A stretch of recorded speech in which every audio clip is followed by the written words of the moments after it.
The wind cut different in the Savage River country north of the Alaska Range. Frank Glaser learned that his first winter in 1924, when most trappers and market hunters were doing exactly what frontier wisdom said to do: light canvas tents, temporary lean tos, minimal construction that kept you mobile with the seasons. By February, men were abandoning their posts with frostbitten fingers and collapsing shelters, burning through cords of firewood just to survive another night, or packing out entirely when the cold hit 50 below and kept dropping. Across Alaska's remote hunting districts, the same story played out winter after winter. Seasoned woodsmen following the book and barely making it through.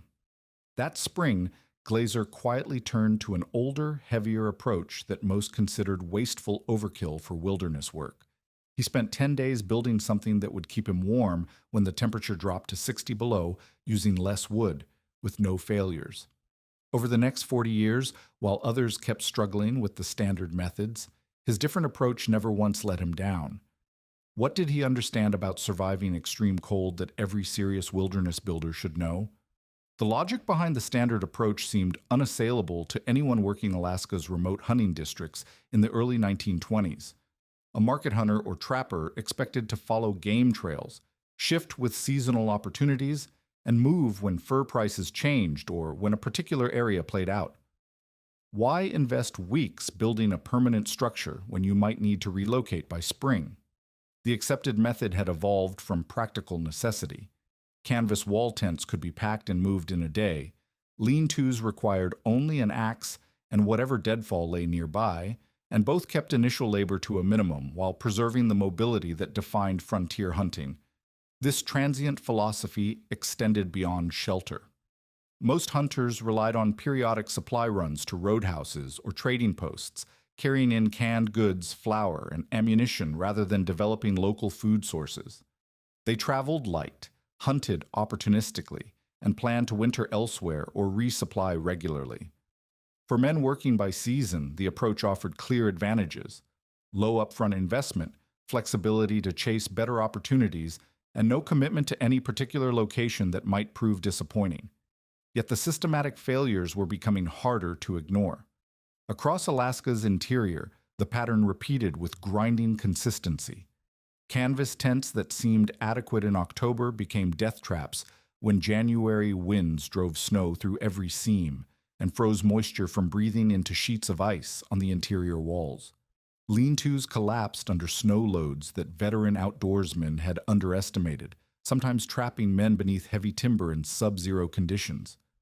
Supply lines that functioned reliably in milder months broke down entirely when storms lasted for weeks, leaving hunters dangerously short on food and fuel with no means of resupply until spring breakup. The human cost mounted quietly, often unrecorded in official documents, but well known among those who worked the remote districts. Men emerged from particularly harsh winters, gaunt and shaken, their fingers showing the telltale white scars of repeated frostbite. Others simply disappeared, their abandoned camps found months later by other hunters, empty shelters and scattered gear, telling stories that no one would ever fully piece together. Those who survived often spoke of burning furniture, books, and even spare clothing to maintain heat when firewood ran low, or of lying awake through entire nights because their shelters had become too cold for safe sleep. Frank Glaser had arrived in Alaska in 1915 with the same assumptions that guided most incoming hunters. Born in Boston and trained in the practical skills that mattered on the frontier, he initially embraced the mobility that seemed essential to success in the territory. He learned the behavior of game animals through seasons of careful observation, developed an encyclopedic knowledge of terrain and weather patterns, and acquired the kind of wilderness navigation skills that kept men alive in country where getting lost meant dying. For nearly a decade, he worked as a market hunter and trapper, moving with opportunities and following established patterns. But by 1924, his accumulated experience had begun pointing toward different conclusions. He had seen too many good men broken by the standard methods, too many promising hunting areas abandoned, not because the game was gone, but because the living arrangements had proven unsustainable. The failures were not random accidents, but predictable outcomes of a system that prioritized short-term convenience over long-term viability. Glaser was beginning to understand that what everyone called practical mobility might actually be practical suicide when extended across multiple harsh winters. His decision to establish a permanent base at Savage River represented a fundamental rejection of frontier orthodoxy. Rather than planning for seasonal relocation, he would build for permanence. Instead of importing supplies, he would develop local resources. Where others maintained flexibility, he would commit fully to making one location work indefinitely. The decision required not just different techniques, but different thinking, a willingness to invest significant labor up front for benefits that would only appear over years of use. The skepticism from other hunters was immediate and vocal. Building a proper log cabin represented weeks of work that could have been spent hunting, trapping. The investment seemed excessive for a single man working alone, particularly when good hunting might require moving to entirely different regions. Some questioned whether Glaser was losing the mental toughness that frontier, life demanded, becoming too cautious and comfort-seeking for the realities of Alaska hunting. Others suggested that permanent construction showed a misunderstanding of how the hunting economy actually worked, a naive belief that any single location could sustain a man indefinitely. The criticism reflected genuine concerns rooted in frontier experience. Men had seen hunters become too attached to particular locations, refusing to move when game became scarce or when changing conditions made an area untenable. They had witnessed the failure of ambitious construction projects started by newcomers who underestimated the labor involved or overestimated their commitment to wilderness living. The standard approach had evolved precisely because it avoided these pitfalls, keeping hunters flexible and preventing them from investing too heavily in any single bet. Yet Glaser's reasoning drew on different lessons learned through the same harsh experience. He had observed that the men who lasted longest in Alaska's interior were not necessarily the most mobile, but the most prepared for extended isolation.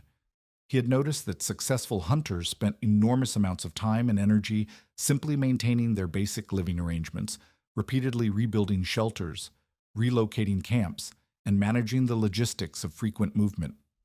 The apparent efficiency of the transient approach often masked hidden costs in labor, risk, and lost opportunities that became visible only when calculated across multiple seasons. The fundamental question facing any hunter working Alaska's remote districts was not whether to build permanently or temporarily, but whether frontier conditions rewarded flexibility or commitment. The conventional answer favored flexibility because it seemed safer and more practical. Glaser was betting that commitment, properly executed, would prove more sustainable over the long term. Everything would depend on whether his permanent approach could deliver the durability and self-sufficiency that the standard methods had consistently failed to provide. The first challenge Glaser faced was selecting ground that would support a permanent structure through Alaska's brutal freeze-thaw cycles. Most hunters who bothered with temporary shelters simply cleared whatever flat spot seemed convenient, often choosing low areas near water sources or natural windbreaks. This approach worked adequately for structures intended to last only weeks or months, but permanent construction demanded different criteria. Glaser understood that Alaska's soil behavior followed predictable patterns that could either support or destroy a building depending on how well the builder anticipated seasonal changes. Frost heave represented the most dangerous threat to any foundation. When moisture in soil froze, it expanded with tremendous force, capable of lifting entire structures or cracking them apart. Low-lying areas collected water from snowmelt and summer rains, creating saturated soil that froze into destructive ice lenses during winter.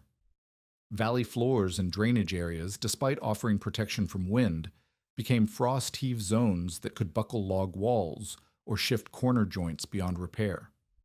Even experienced builders often underestimated this force because the damage occurred gradually and became visible only after the structure had already been compromised. Glaser chose a ridge location that provided natural drainage away from the building site in all directions. The elevated position ensured that water from rain or snowmelt would flow away rather than pooling around the foundation. More importantly, the well-drained soil would not become saturated enough to create the ice lenses that generated destructive frost heave. This site selection principle, derived from generations of cold climate building experience, would prove as crucial as any construction technique he employed. The log selection and preparation process required skills that most hunters possessed, but rarely applied with the precision that permanent construction demanded. Glaser hand-felled spruce trees, choosing specimens with straight grain and minimal taper to ensure tight joints when the logs were stacked. Each log had to be evaluated for structural soundness, checking for rot, insect damage, or internal stresses that might cause splitting or warping over time.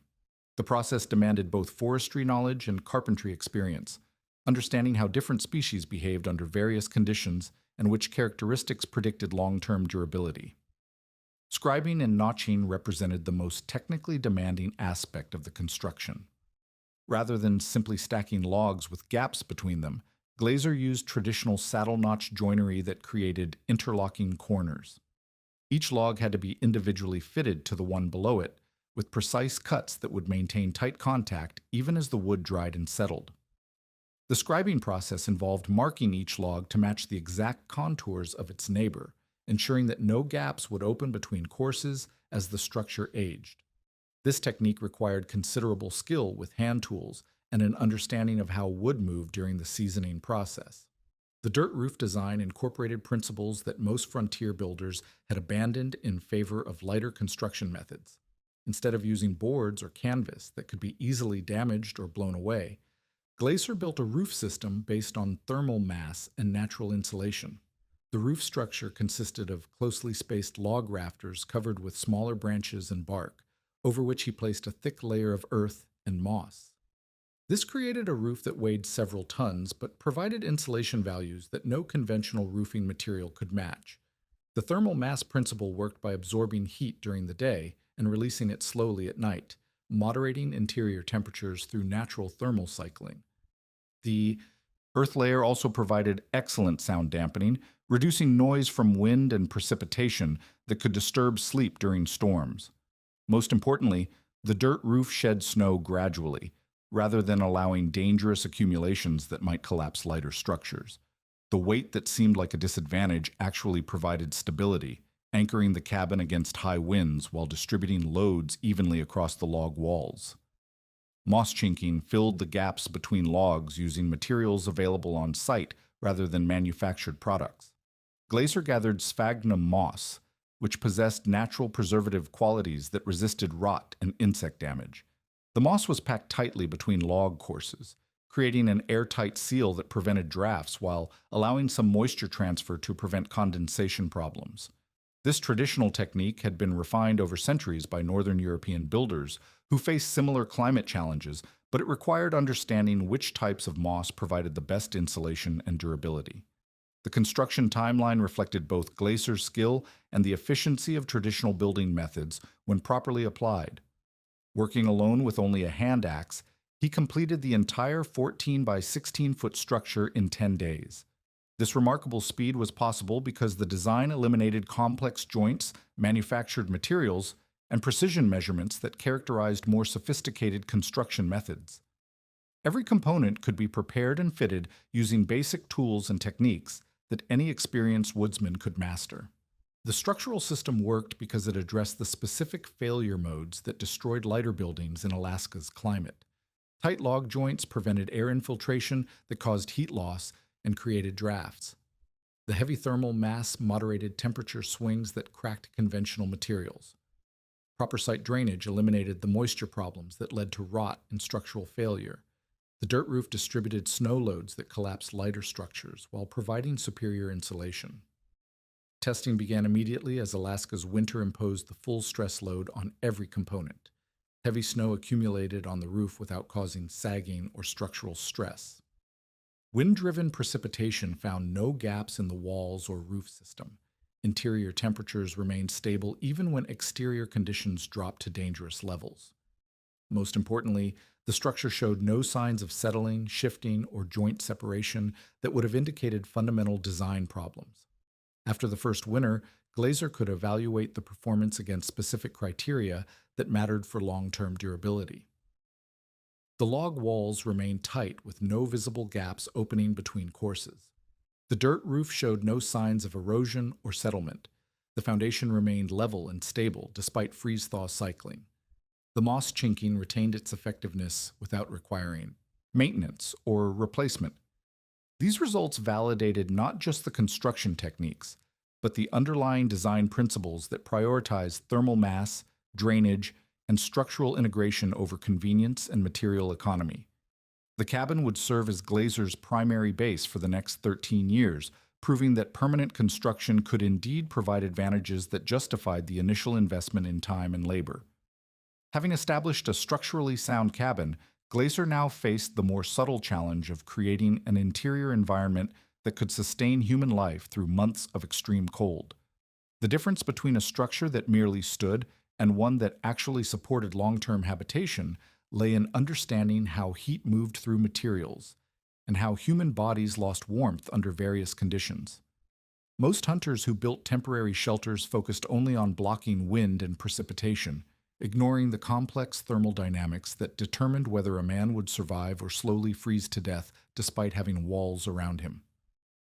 Heat loss occurred through three distinct mechanisms that conventional shelters failed to address systematically. Conduction transferred warmth directly through materials, meaning that a man lying on frozen ground would lose body heat regardless of air temperature around him. Convection carried away warmth through air movement, so even small drafts could strip heat from exposed skin or clothing faster than the body could generate it. Radiation allowed heat to escape toward cold surfaces, meaning that a person could feel cold even in still air if surrounded by materials at low temperatures. Effective insulation required addressing all three pathways simultaneously rather than focusing on only one or two. Glazer's approach to bedding drew on techniques that indigenous peoples had refined over generations of Arctic survival. Rather than relying on manufactured blankets or sleeping bags that performed poorly in extreme conditions, he harvested hides from the animals he hunted and processed them using brain tanning methods that produced soft, flexible materials with superior insulation properties. The brain tanning process involved working animal brain matter into the hide fibers, creating a leather that remained pliable even in freezing temperatures while retaining the natural insulating qualities of the original fur. The hide selection process required understanding which animals provided the best thermal properties for different applications. Caribou hides offered an optimal combination of warmth and weight, with hollow hair shafts that trapped air while remaining light enough for practical use. Bear hides provided maximum warmth but were heavy and difficult to work, better suited for stationary applications like floor coverings. Moose hides were large enough to create substantial blankets, but required more processing to achieve the flexibility needed for comfortable bedding. During a Maitansa caribou hunting expedition in 1937, Glaser demonstrated the practical application of these techniques under field conditions. When early snow caught him far from his base camp, he shot yearling caribou and immediately began processing their hides using portable brain tanning methods. Working in freezing conditions, he scraped the hides clean, applied brain matter that he had prepared and carried for this purpose, then worked the material until it achieved the proper texture. He sewed the processed hides together using sinew to create a sleeping bag that provided immediate protection against the dropping temperatures. The effectiveness of this field-expedient bedding became apparent immediately. While temperatures dropped well below freezing, Glaser remained warm enough to sleep comfortably inside his improvised hide sleeping bag. The natural oils in the properly tanned leather repelled moisture from condensation, while the trapped air layers provided insulation that manufactured materials could not match. Most importantly, the sleeping system remained functional even when damp, unlike down or wool insulation that lost effectiveness when wet. Interior heating presented different challenges that required balancing warmth generation against fuel consumption and safety concerns. Large fires provided plenty of heat, but consumed enormous quantities of wood and created dangerous conditions inside a confined space. Small fires were safer and more fuel efficient, but often failed to maintain adequate temperatures during extreme cold spells. Glaser developed a heating strategy based on thermal mass principles that maximized heat retention while minimizing fuel requirements. The key innovation involved using the cabin's log walls and dirt floor as heat storage systems rather than simply trying to warm the air. Small, intense fires burned in a centrally located fireplace heated the dense materials surrounding them, which then radiated warmth back into the living space for hours after the fire had died down. This approach required understanding how different materials absorbed and released heat, timing fire building activities to coincide with daily temperature cycles, and managing ventilation to prevent carbon monoxide buildup while retaining maximum thermal benefit. Fuel efficiency calculations showed dramatic advantages over conventional heating methods, where hunters using tents or poorly insulated shelters might burn 10 cords of wood per winter while still suffering from dangerous cold exposure. Glaser's integrated system provided superior comfort using approximately 4 cords. This reduction came from eliminating heat loss through multiple pathways simultaneously rather than trying to compensate for thermal leakage by simply burning more fuel. The savings represented not just material economy, but significant reductions in the labor required to cut, split, and haul firewood during winter conditions. Ventilation management required sophisticated understanding of air movement and moisture control inside sealed spaces. Completely eliminating air exchange led to carbon monoxide poisoning and dangerous moisture buildup that could freeze into ice formations on interior surfaces. Excessive ventilation, however, eliminated the thermal benefits of the insulated envelope. Glaser created a controlled ventilation system using adjustable openings that could be regulated based on outdoor conditions, interior temperature, and humidity levels. The moisture control aspect proved particularly crucial during extreme cold periods. Human respiration and cooking activities generated water vapor that would condense on cold surfaces and freeze into ice layers that gradually reduced interior space and created dangerous slipping hazards. Proper ventilation removed excess moisture, while strategic placement of absorbent materials like dried moss helped control humidity levels naturally. The hide bedding systems actually assisted with moisture management because properly tanned leather could absorb and release water vapor without losing insulation effectiveness. Field testing of the complete thermal management system occurred during the winter of 1924 through 1925, when temperatures dropped to 50 degrees below zero Fahrenheit for extended periods. Inside the cabin, Glaser maintained comfortable living conditions while using minimal fuel and experiencing no cold-related health problems. The combination of structural thermal mass, efficient heating, hide-based insulation, and controlled ventilation created an interior environment that remained habitable even under conditions that killed inadequately prepared men elsewhere in Alaska. Long-term durability testing extended over multiple winter seasons as the various components of the thermal system proved their effectiveness under repeated stress cycles. The hide sleeping bag remained functional for many years without requiring replacement or major repairs. The heating system maintained its efficiency without degrading performance or requiring component replacement. The ventilation system continued to provide adequate air quality control without creating thermal penalties that offset its benefits. The quantifiable results validated traditional knowledge that most frontier hunters had either forgotten or never learned. Survival through multiple winters with exterior temperatures reaching 60 degrees below zero demonstrated that properly integrated insulation systems could create livable conditions under seemingly impossible circumstances. Fuel consumption reductions of more than 50% showed that efficiency gains were possible without sacrificing comfort or safety when traditional techniques were properly applied and systematically integrated.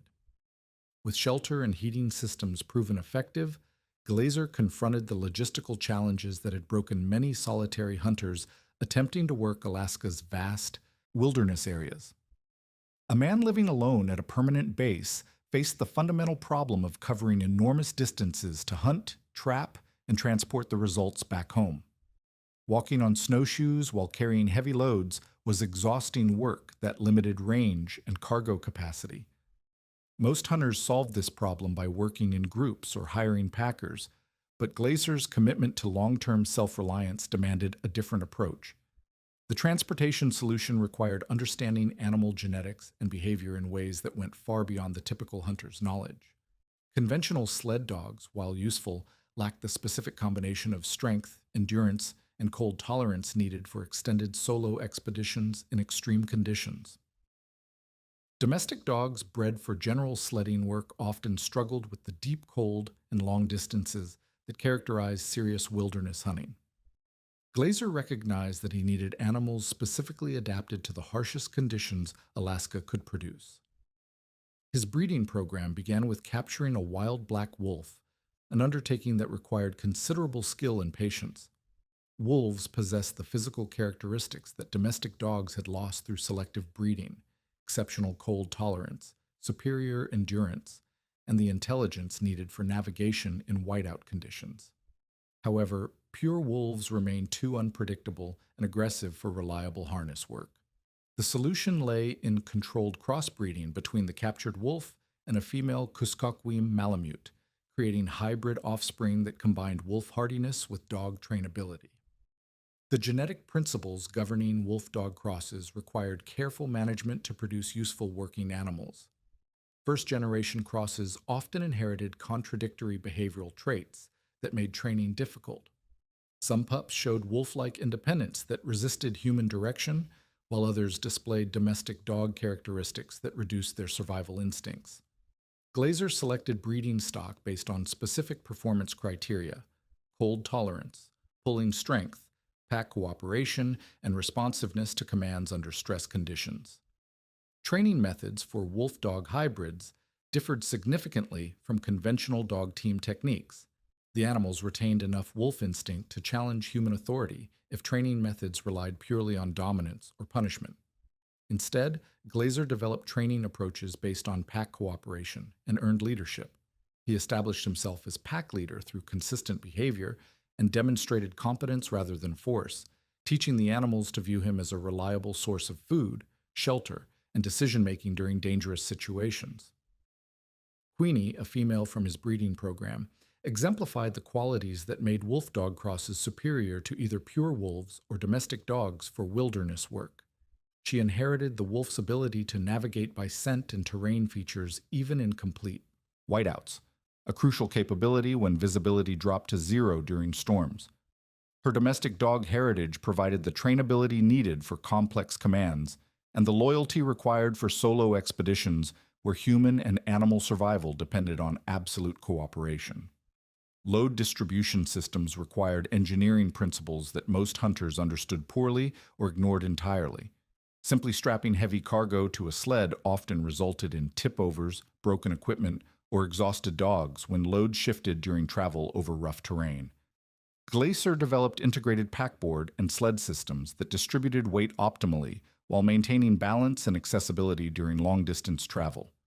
The packboard design incorporated traditional Native American load-carrying principles adapted for Arctic conditions. A rigid frame distributed weight across the entire back and shoulders, rather than concentrating stress on specific pressure points.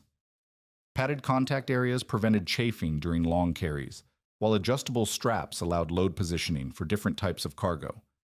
Most importantly, the packboard could be quickly converted to other uses, serving as a sled component, shelter framework, or meat drying rack depending on circumstances. Sled construction followed traditional designs, but incorporated specific modifications for solo operation and heavy cargo transport. The sled bed was built low to the ground to maintain stability when loaded with game carcasses or equipment. Flexible lashings rather than rigid boxes allowed the cargo area to accommodate irregularly shaped loads like whole animals or bundled furs. Runner design balanced speed against durability, using materials that could be repaired in the field using only basic tools. Load calculations determined the maximum cargo capacity while maintaining safe operating margins for dog team performance. A well-trained team could pull loads equivalent to 10 times their body weight under optimal conditions, but practical limits were much lower when factoring in terrain, weather, and trip duration. Glaser established standard load configurations for different expedition types: light and fast for scouting trips, maximum capacity for meat transport, and balanced loads for extended hunting expeditions requiring camping equipment and supplies. Meat preservation and caching systems enabled Glaser to harvest large game animals without requiring immediate transport of entire carcasses. Traditional caching methods used natural refrigeration provided by permafrost and snow, but successful caching required understanding which locations remained frozen throughout seasonal temperature variations. Elevated cache sites prevented access by ground-dwelling scavengers, while proper wrapping techniques using hides and bark protected meat from aerial predators and weather exposure. The caching process involves strategic positioning of supply depots along regular travel routes, creating a network of food storage that supported extended expeditions without requiring transport of all supplies from the main base. Each cache contained not only preserved meat, but also emergency supplies like fire starting materials, basic tools, and shelter components. This system allowed Glaser to undertake hunting expeditions lasting weeks while maintaining backup resources distributed across his operating territory. Navigation techniques for solo travel in wilderness conditions required skills that went beyond basic map and compass use. Glaser developed route-finding abilities based on terrain features, weather patterns, and animal behavior that remained reliable even when conventional navigation aids failed. His wolf dog team contributed significantly to navigation capability, using scent trails and terrain memory that supplemented human navigation skills during whiteout conditions or unfamiliar territory. During a documented caribou hunting expedition in 1937, Glaser demonstrated the integrated effectiveness of his logistics system. Following migrating herds across hundreds of miles of wilderness, he traveled with minimal carried supplies while maintaining the capability to harvest, process, and transport large quantities of meat and hides. His wolf dog team enabled rapid movement across varied terrain while carrying essential equipment, and his caching network provided supply backup that eliminated dependence on external resupply. The expedition results quantified the advantages of the integrated system over conventional hunting methods. Glaser successfully harvested multiple caribou, processed their hides into usable materials, and transported valuable furs back to trading centers for sale. The economic return from this single expedition exceeded the earnings of many hunters working conventional seasonal patterns, demonstrating that systematic preparation and superior logistics could generate significant material advantages alongside survival benefits. Testing under extreme conditions validated each component of the logistics system while revealing areas for continued refinement. The wolf dog team performed reliably during severe weather that stopped conventional dog teams, maintaining pulling power and navigation capability when visibility approached zero. Load distribution systems prevented equipment failures that had plagued earlier expeditions, while caching networks provided security against supply shortages that could have turned successful hunts into survival emergencies. The ultimate test of any survival system arrives not through single dramatic events, but through the relentless accumulation of seasonal stress applied year after year without relief. Alaska's wilderness imposed this testing regime automatically, subjecting every structure, technique, and decision to repeated cycles of extreme cold, heavy snow loads, spring flooding, summer heat, and the constant pressure of isolation that broke down both equipment and human resolve. By the early 1930s, Glaser's integrated approach had survived long enough to generate measurable data on long-term performance versus the conventional methods still being used by other hunters throughout the territory. Documentation of comparative outcomes became possible because Alaska's hunting and trapping community remained small enough that individual results were known and discussed among professionals working the same regions. Game wardens, territorial administrators, and fur buyers maintained informal records of which hunters consistently produced valuable harvests and which ones disappeared from the trade after brief attempts.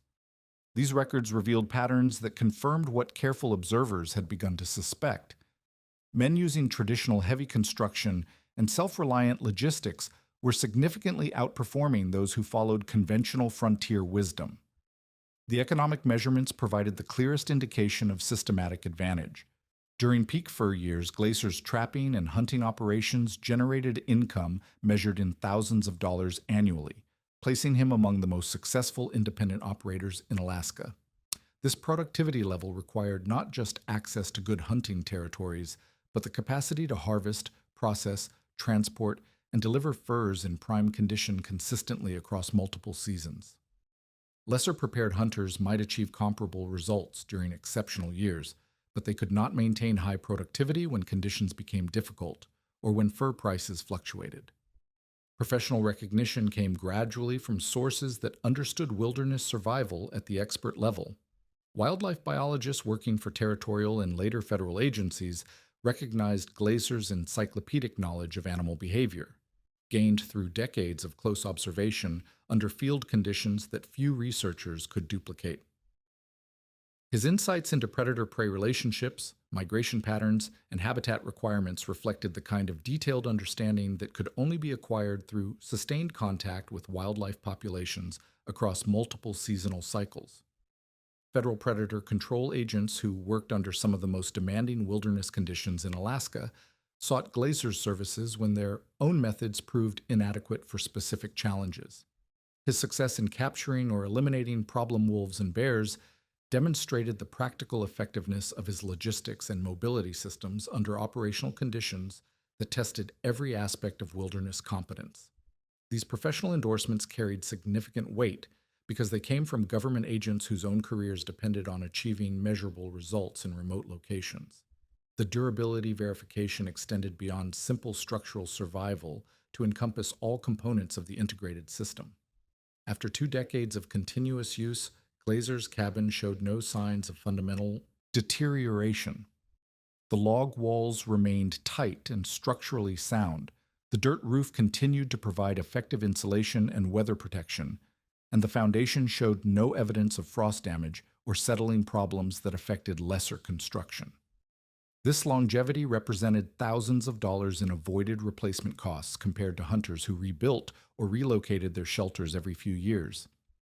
Equipment longevity followed similar patterns across all system components. His wolfdog breeding program continued producing reliable working animals that outperformed conventional sled dogs under extreme conditions. The packboard and sled systems required only routine maintenance and occasional component replacement rather than complete reconstruction. Even his hide-based bedding and clothing lasted for years with proper care, providing insulation performance that manufactured products could not match at any price. Productivity measurements during the 1930s and 1940s, when fur prices reached historic peaks, demonstrated the economic advantages of systematic preparation and superior logistics. While many hunters worked seasonal patterns that generated income only during prime periods, Glaser's year-round operations and efficient transport systems enabled continuous productivity that maximized return on market opportunities.